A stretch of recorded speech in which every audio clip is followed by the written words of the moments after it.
Yeah, I see. Yeah, I'm good. Thank you.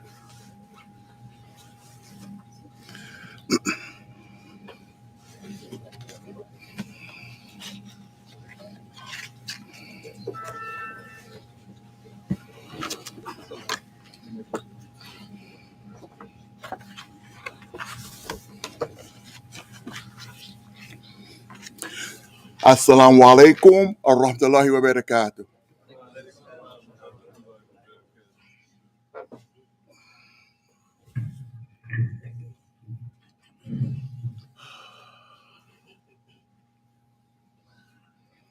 الله أكبر الله أكبر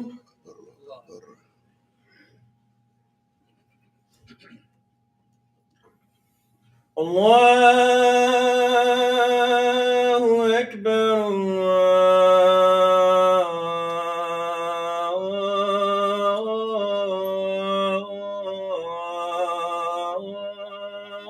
الله أكبر أشهد أن لا إله إلا الله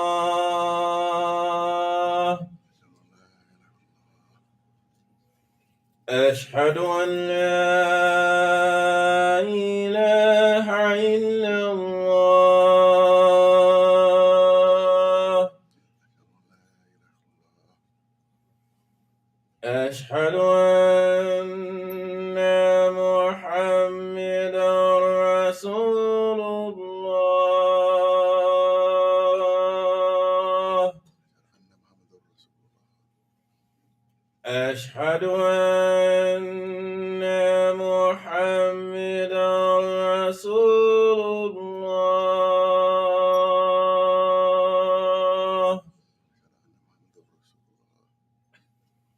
حي على الصلاة حي على الصلاة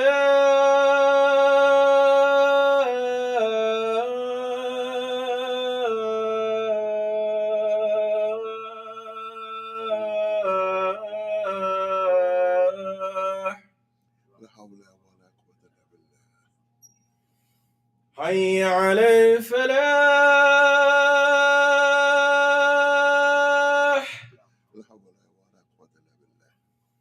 حي على الفلاح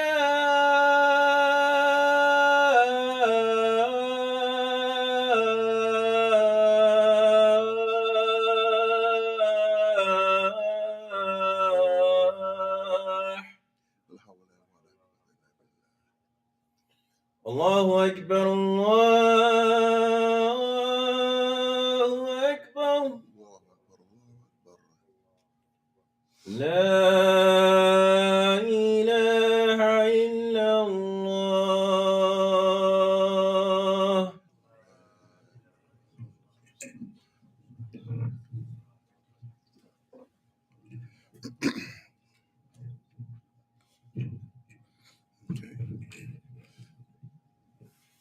Am I good? They can hear me? So, okay.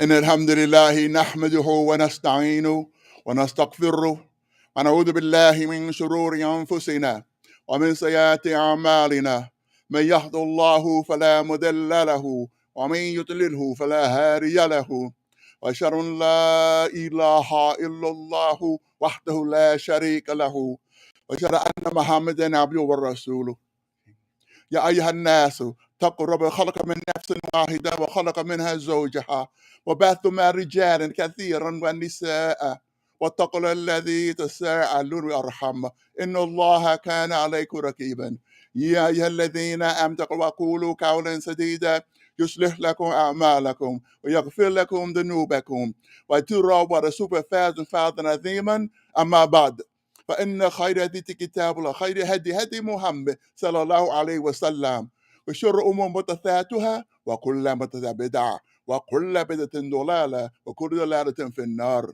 Alhamdulillah Rabbil Alameen. My beautiful brothers and sisters in Islam, we thank Allah subhanahu wa ta'ala for the Yom Jumu'ah. For surely, alhamdulillah, we are faqad ard instead of taqta ard.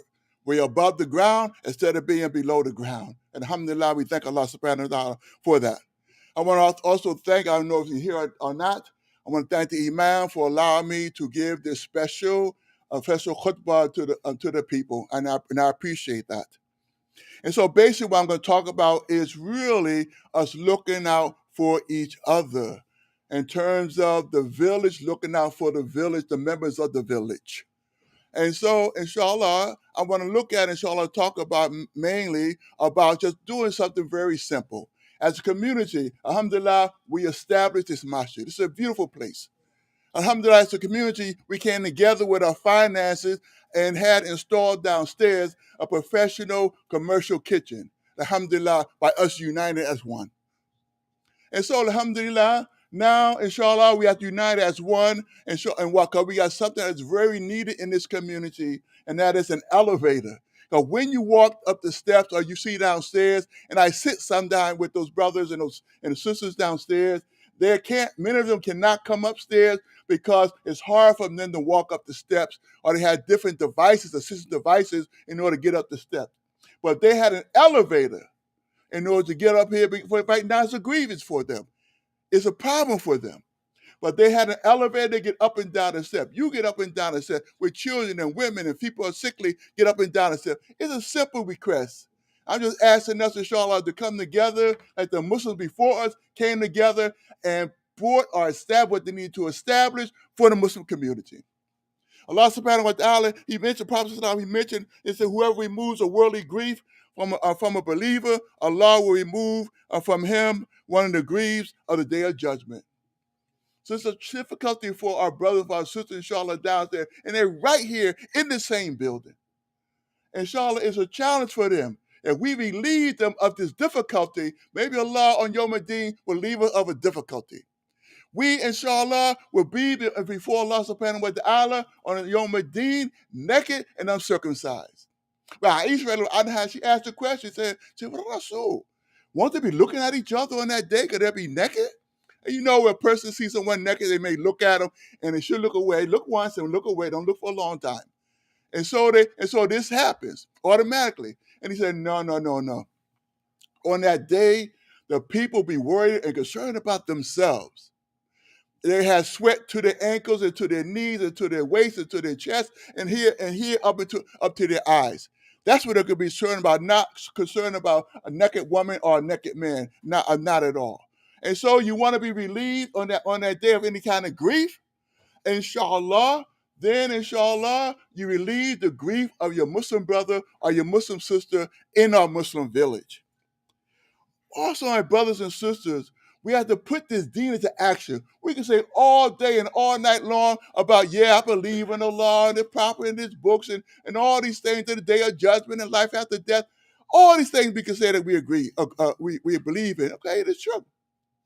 But you're talking about Imam, you're talking about putting what we believe into practice. And so one of the ways that we put things into practice to help humanity is to do what we need. Come together and do the things what we need. We can do that, not someone else to do that. Some of you may say, well, brother, I'm broke and disgusted. Okay, that may be true, but you have something in your pocket you can give towards it, and it's not a fundraiser. I'm just reminding us. It's your choice if you're going to give money or not. I'm just reminding us, alhamdulillah, that the blessing are helping those people that are in need. And putting an elevator may be a sadaqah jariyah for you. And sadaqah jariyah, we're talking about something that's going to benefit you while you lay in your grave. When you have the nur, the light from Jannah in your grave. And you had a greeting from Jannah in your grave. And then you're still collecting, alhamdulillah, you collect the barakah, the blessings while you're laying in your grave.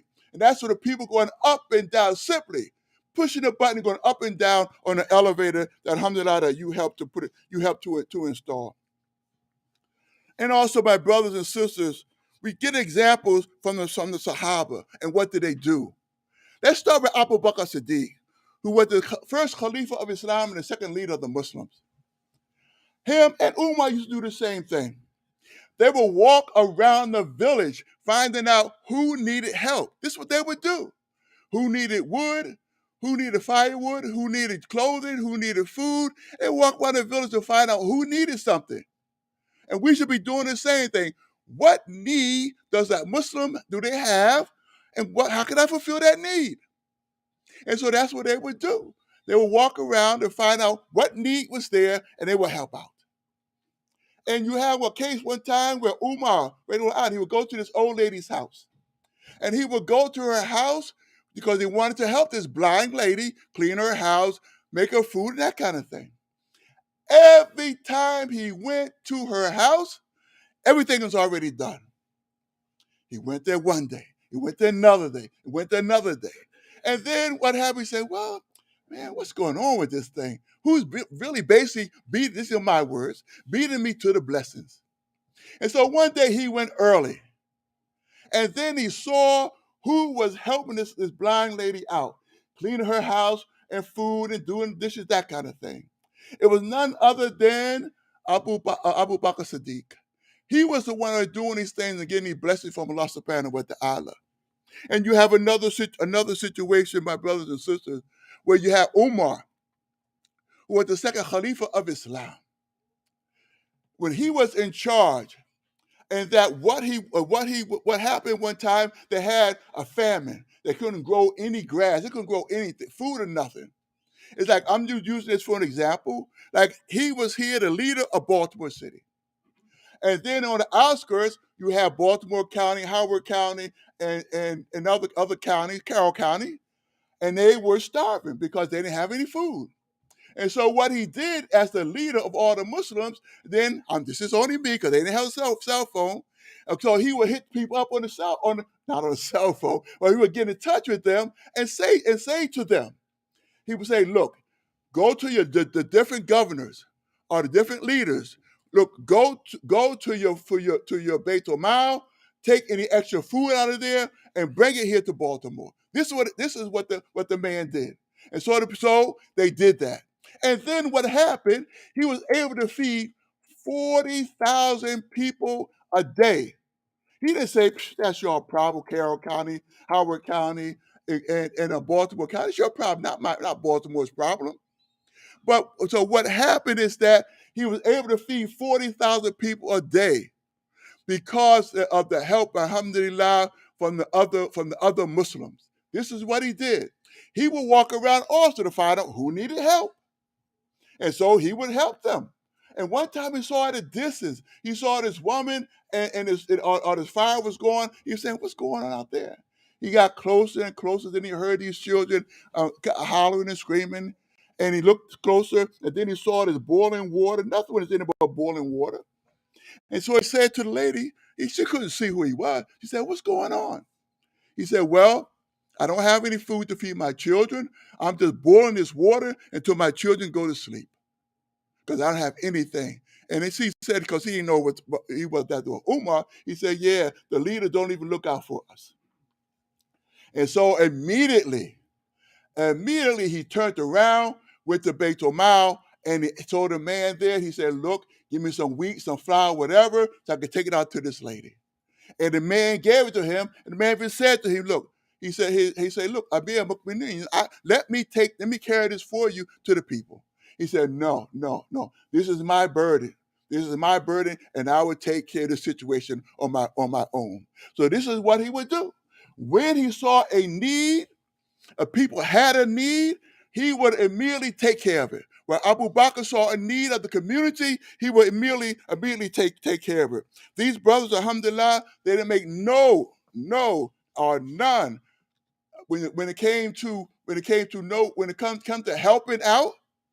No effort was too big that it didn't help out. They didn't turn their back. When the community needed something, the Muslim village needed something, they did not turn their back. They immediately went, like he did with that lady, and got what she needed and brought it to us. And Allahu Akbar, this lady probably didn't have to worry about food anymore because he took care of this lady. We had to also take care of our village. We had to also take care of the people, not just the people that sit downstairs, people that come to the visit or whatever. We had to take care of our own. That's our responsibility, each and every one of us, to take care of our own. to make the sacrifice we need to sacrifice in order to take care of our own, to do what the community needs. We have, alhamdulillah, we have people who are the leadership here. They're volunteers, leadership here, but they need help. We cannot do it by ourselves. We need each and every one, I'm sorry, I'm pointing my finger at you, each and every one of us to lend a hand, to make things easier and better for the Muslim. We keep this place clean. We keep it neat. We keep making it a nice place. I was in D.C. This past Tuesday, and I met some people who've been to this community. And the first thing they basically said to me, yeah, we went to the Eid in the community and we went to the masjid and we saw it was a beautiful masjid. That's the first thing they said. I said, alhamdulillah, I didn't tell them who I was or my position, anything like that. This is what they said. So this is a person in D.C. and a person, alhamdulillah, coming here from every place, from different places throughout the United States, and they come here and they love what they see. They love the vibe of this community. They love the fact that we moved into this community, many families moved into this community, and then we built a masjid in this community. We are so affected in this community that the store, which is ShopRite, they put in there what we need. I was talking to one of the man or the owner there, Klein, and he said, look, whatever you guys need, let me know, and I'll put it in the store. I know he's trying to make money. I understand that too. But still, if we need it, they will conveniently have it for us for those people who live in this community or people who do not live in this community. And so we, my respected brothers and sisters, we have to impact ourselves on ourselves. We have to do what we need to do. You have the money. Don't say you don't have the money. You have the money. You can make some adjustment. You go on a vacation, whatever it is. Maybe you got to put that vacation off and use some of that money, inshallah, to help out this community and put in place the things that we need to put in place. Abu Bakr Siddiq and Umar, they were in like a friendly battle, if you will, for being the top in terms of pleasing Allah. And so one time the Prophet ﷺ, he said, okay, who's going to give towards the war effort? And so Umar, he said, I will get half of what I have towards the war effort. And then Abu Bakr, he said, I will get all that I have towards the war effort. And then what happened is that the Prophet said, well, what do you leave? What do you leave for your family? He said, I left Allah and his Prophet for my family. I'm not saying you may not go that far. I'm not saying that's up to you. But the thing is, they were willing to sacrifice for the cause of Islam and to help the Muslims out, and we had a responsibility to do the same thing. These people, many of these people I'm talking about, they were people that promised paradise.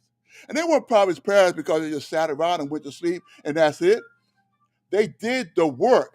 They put in the work and made the sacrifices, and we have to do the same thing because now in this 2023, it's our responsibility today and inshallah tomorrow, inshallah.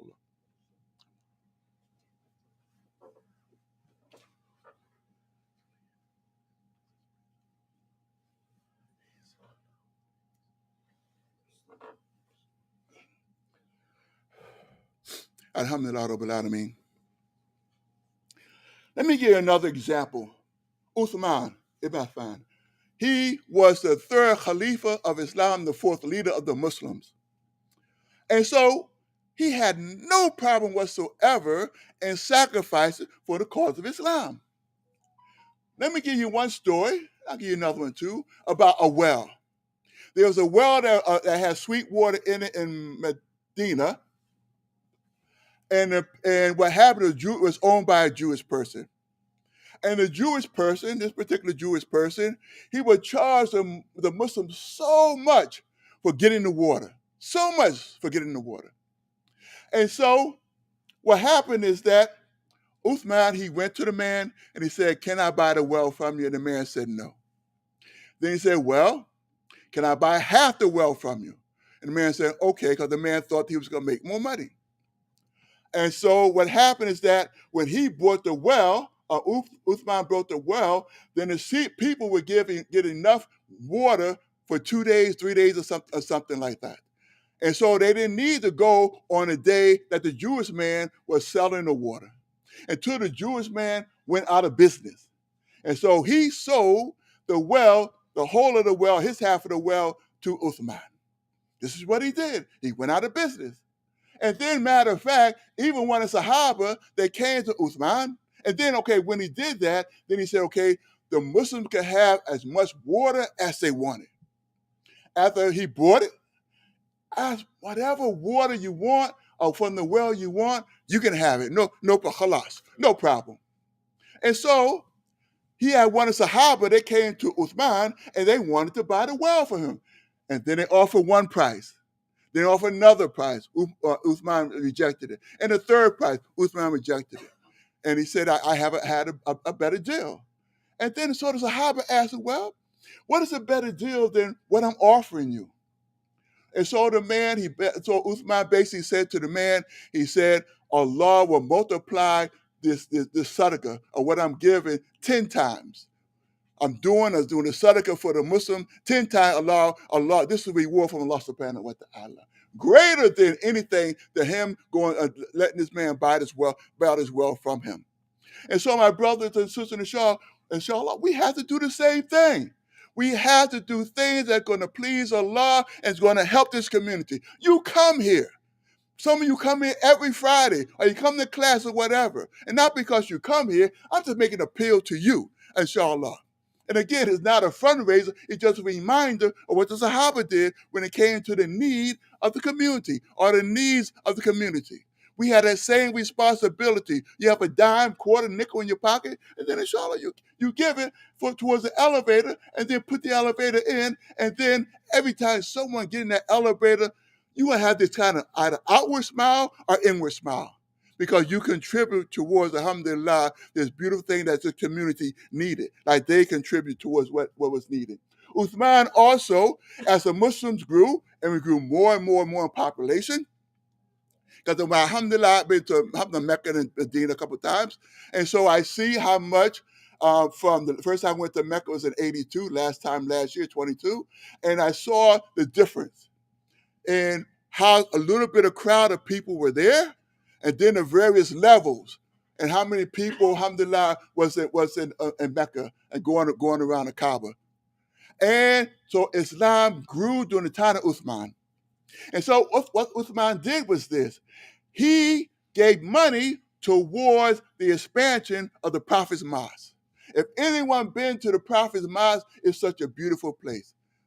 The city of light, the city of Nur, this beautiful place in Medina, with the canopies opening and closing. It's just like coming overwhelm you, like going to Mecca and seeing the Kaaba for the first time. It's like very overwhelming, and you all know what I'm talking about if you've been there before. And so, my respected brothers and sisters, that's what he did. He saw there were more Muslims coming into the community, coming to Islam, and he went into his pocket and he said, and he extended, alhamdulillah, the masjid of Prophet sallallahu alaihi wasallam. I got a few more things, then I stop. I want to remind us, inshallah, that when we die, what's going to happen? 3 things going us to the grave, and 1 thing going with us into our grave. To the grave site, I meant to say, or the cemetery, our family, our wealth, and our deeds go with us to the cemetery. And then what goes into the grave is our deeds. Our family, our wealth, they walk away. And you can hear them. It's like someone on the second floor, or you're in the second floor of your house, or you're in an apartment, you know what I'm talking about, and then you hear the person. You hear them walking away while you're laying in your grave. And so, my respected brothers and sisters in Islam, I want to remind them that you cannot take it with you. You cannot take the money or whatever it is with you. And so you do what you can now. I'm going to tell this little story. There was a woman, she was married to a man, he was very tight-fisted. And so he would give her a little bit, that's it, but otherwise he kept most of the money to himself. And so what happened is that the man basically said to the woman, it's not Muslim, I just keep telling the story. And the man basically said, look, he said, when I die, I want to take all my money with me. Huh? Yeah, when I die, I want to take every last penny of my money with me. Okay, fine. And so when he died and he was in the casket, the woman wrote a check for him and put the check in the casket with him, and everything got buried into the grave with him. Okay, but she ended up spending the money whatever way she wanted because he could not cash that check. And so what I'm saying to you, my respected brothers and sisters, we cannot take the money with us. And so let's do what we can as if we're going to die today before to make the two rakat.